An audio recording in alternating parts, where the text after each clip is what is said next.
Unit 13, day 7, half angles. Yesterday we did half angles with pictures.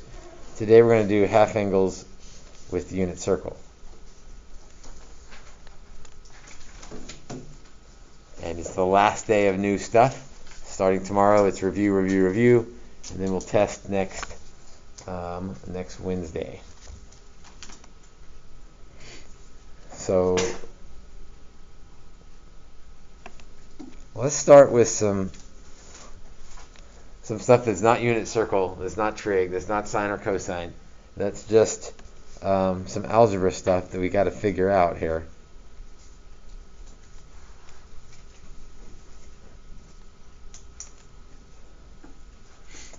Three-eighths would be half of what? So we got to think hard on this one. Again, this is just fraction. Like how good is your fraction sense? 6/8. That's a great answer. 6/8 is a good answer.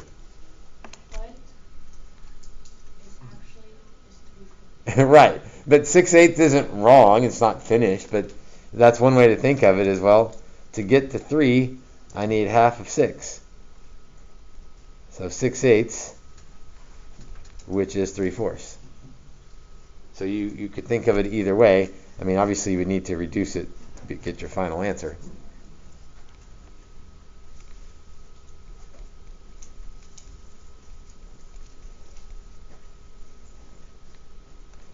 How about 5/12? 5/12 is half of. You could either say, well, it's half of 10/12, or you could say, so kind of the same thing. If you can jump straight to it, it's half of 5/6. Either way, I mean, you need to land at 5/6. But that's part of what we'll be doing today to use a half angle formula, is being able to figure out the fraction part of the problem. So cosine of 5 pi over 8. Well, 5 pi over 8 is not on the unit circle. Well, I say that it is on the unit circle, right? It's just a little bit more than pi over 2, so it's about right there. But it doesn't have a nice value that goes with it. So it would be nice if we could rewrite that as half of something.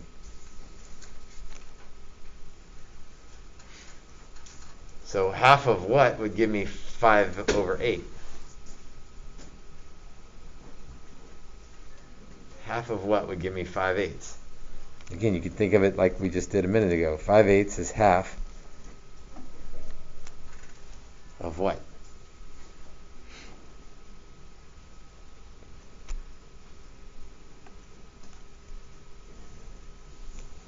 Well, 5/8 is half of 5 is half of 10. So one way to say it is 10/8, but that's 5/4. So half of 5/4 is 5/8. And this is, for some people, this is the hardest part of the whole unit, just because their fraction sense isn't real strong, so they have a tough time figuring out how to write 5/8 as half of something. But to think of it as 10/8 is probably the best way. Half of 10 is 5. 10/8 is 5/4. Well, now we can use the cosine half formula. Plus or minus big square root 1 plus cosine of x over 2.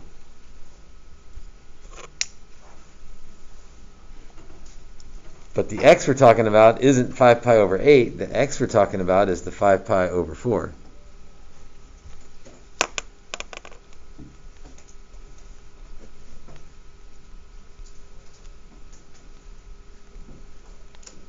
Right? Because the whole point of working this problem is to make it doable.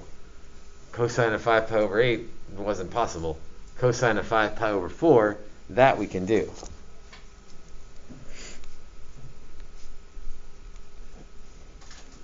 One plus, let's see, cosine of 5 pi over 4 would be, my picture there to help me think about it, negative root 2 over 2. All over 2.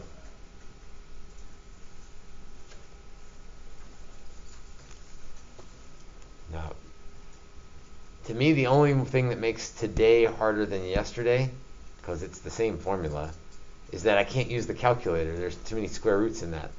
So I have to do this by hand to simplify this.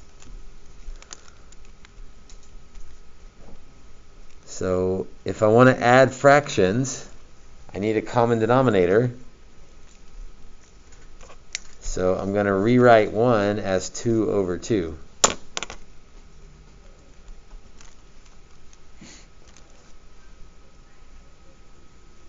So that I can actually combine the top fraction now. So 2 minus root 2 over 2, all over 2.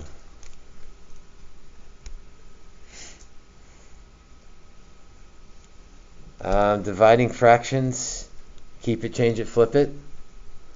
Or when dividing fractions, don't be shy, keep the second fraction and multiply. So keep it, change it, flip it. And I hope that makes sense, because dividing by 2 is the same thing as multiplying by a half. So some people don't even worry about keep it, change it, flip it. Like, divide by 2, same thing as multiply by a half. So 2 minus root 2 over 4.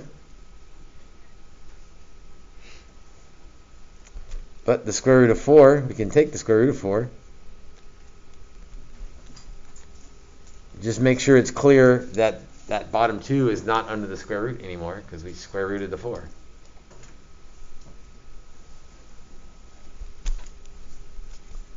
Kind of drop the plus or minus along the way there. Well, again, there's multiple ways to figure out the sign. Since we know where cosine of 5 pi over 8 is, like maybe not exactly, but it's a little bit bigger than pi over 2, so it's in the second quadrant.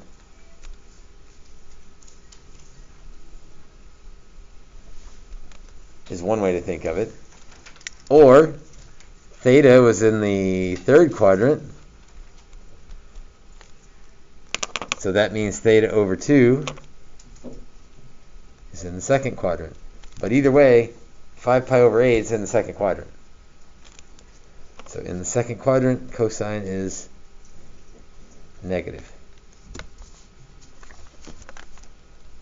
Now, there's a bit of a cheat around the sign thing, and that is use your calculator. Oops, in radians. Cosine of 5 pi over 8 is negative. It's also 0.3826. I can check my answer. Negative square root 2 minus square root 2 all over 2. That should be the same decimal, and it is. So another one where you can check your answer and know that you got it right, which is probably a good idea for these, because there's a lot of fraction and square root work in there. Wouldn't you distribute the square root on the top? I can't distribute the square root. Oh, I see. Like, the square root of a squared minus b squared is not a minus b. Right? I can't distribute a square root.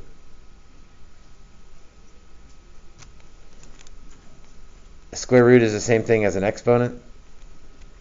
You can only distribute to one level. So you can distribute exponents to multiplication.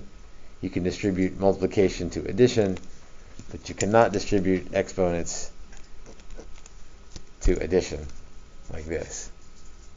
So distribution is great, but it only works like one step at a time. So good question, common mistake. Let's do one more.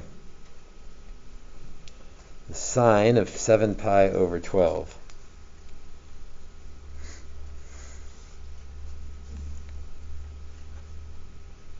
So that's the sine of half of something. So half of what would get me to 7? Maybe that's the easiest way to say it. Half of what would get me to 7? 14. So 14 over 12, but that would be 7 pi over 6. Which is good, because I know stuff about 7 pi over 6. I don't know stuff about 7 pi over 12. So plus or minus big square root 1 minus cosine 7 pi over 6 over 2.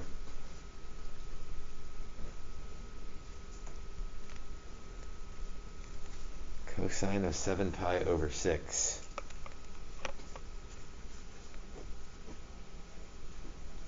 would be negative root 3 over 2.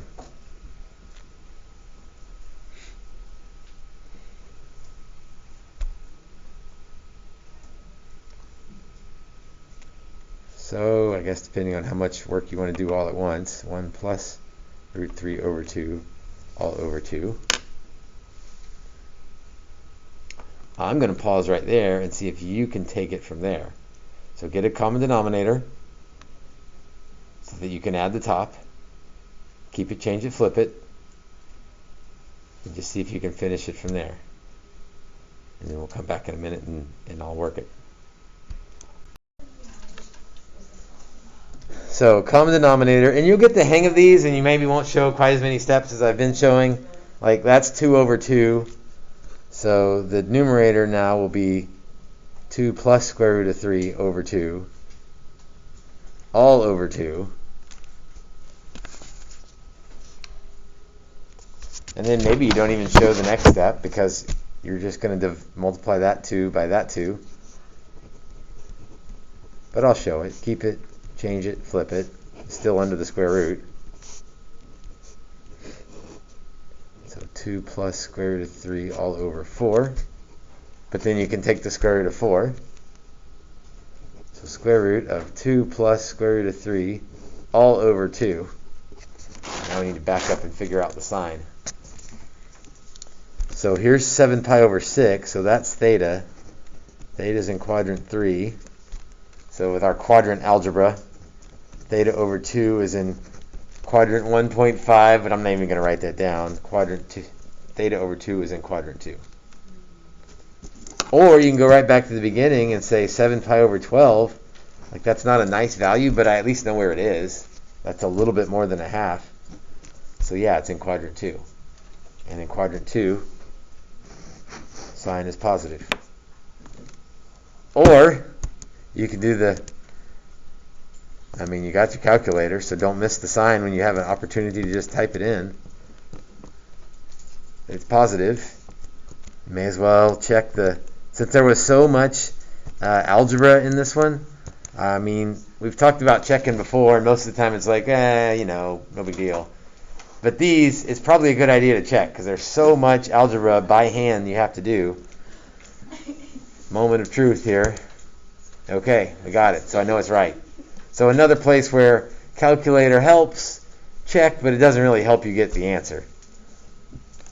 Right, if all you write on your paper is 0.9659, I'm probably not going to give you any points for that, because that's not really what we're looking for.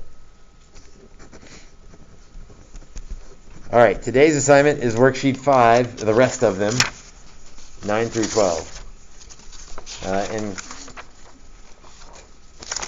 unlike yesterday, that really is only 4 problems, as opposed to 4 problems with 3 parts in them.